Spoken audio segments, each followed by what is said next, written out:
Joo, sitten vähän aamupallaa tosta. Ei muuten ollut kolari kaukana tuossa Sodankylän Rovaniemen välillä, kun siinä oli joku neropatti. Niin sillä oli auto hajonnut siihen tielle.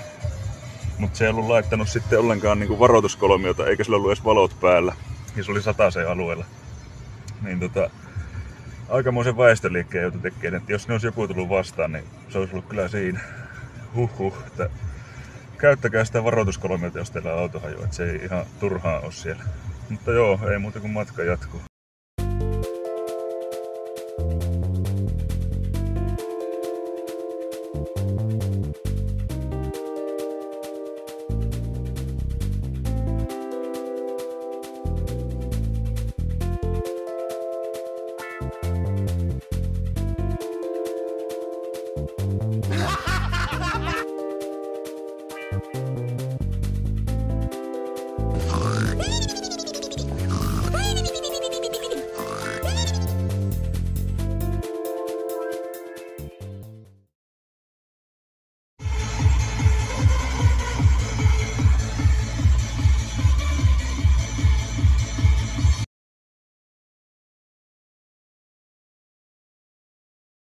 Two days later.